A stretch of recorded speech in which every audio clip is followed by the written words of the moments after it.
আসসালামু আলাইকুম। আমি শুধু এটুকু বলার জন্য, আমি সারাদিনে যত মিটিং করি, এ পর্যন্ত যত মিটিং করে এসেছি,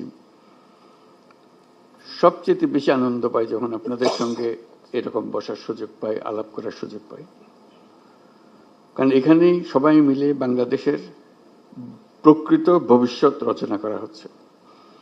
এটা আমাকে শিহরণ জাগায় যে এরকম একটা কাজে আমি জড়িত হতে পেরেছি, নিজেকে যুক্ত করতে পেরেছি। শুধু আপনাদের কথা শোনার জন্য, এটা কিভাবে আপনারা গাইড করবেন, কোথায় নিয়ে যাবেন। আমাদের উপর দায়িত্ব দেওয়া হয়েছিল সংস্কার করার জন্য। আমরা ঠিক বুঝতে পারছিলাম না কোথা দিয়ে শুরু করি। তো প্রথমে আলাপের মধ্যে নানা প্রসঙ্গে ঠিক হলো যে আমরা কিছু কমিশন করে দিই, যেগুলো দ্বারা কৃতপক্ষে ভেতরে গিয়ে জিনিসটা তৈরি করবে। তো এটা দীর্ঘ প্রক্রিয়া, লোক জোগাড় করা ইত্যাদি। শেষ পর্যন্ত আমরা কমিশন করলাম, প্রথম 6টা কমিশন, পরবর্তীতে আরো 6টা। তো তাদেরকে 90 দিন আমরা সময় দিয়েছিলাম দ্রুত গতিতে কাজ করার জন্য। আমরা খুবই আনন্দিত যে তারা করতে পেরেছে। কয়েকটা কমিশন বেশি সময় নিয়েছে, তাতে কোনো অসুবিধা নেই।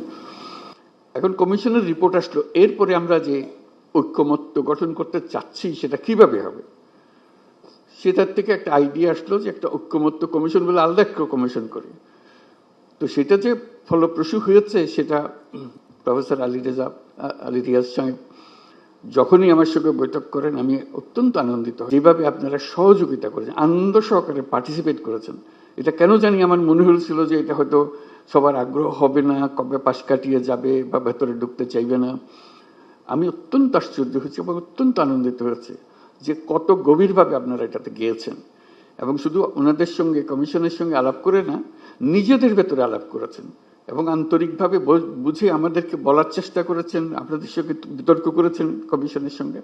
এবং প্রতিবারই যখন প্রফেসর আলী রিয়াজ আমার সঙ্গে কথা বলে, উনি খুব উচ্ছ্বসিত হন। এটা আমাকে অত্যন্ত হৃদয়ে টাচ করে আমাকে, যে এরকম আগ্রহ নিয়ে সবাই যদি আমরা বসি, নিশ্চয়ই একটু ভালো কিছু এর মধ্যে থেকে আসবে।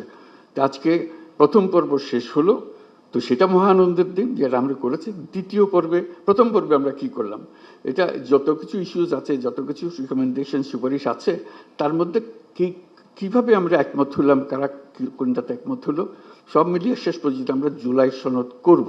এইটি হলো আমাদের লক্ষ্য, যেখানে আমরা সবার ঐক্যমত্যগুলো তুলে ধরবো।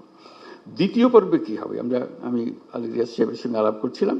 দ্বিতীয় পর্বে হলো অনেকগুলো বিষয় আছে, কাছাকাছি এসে গেছি, আরেকটু হলে আমাদের তালিকাতে আরেকটা সুপারিশ যুক্ত হয় ওই ঐক্যমত্যের সুপারিশে।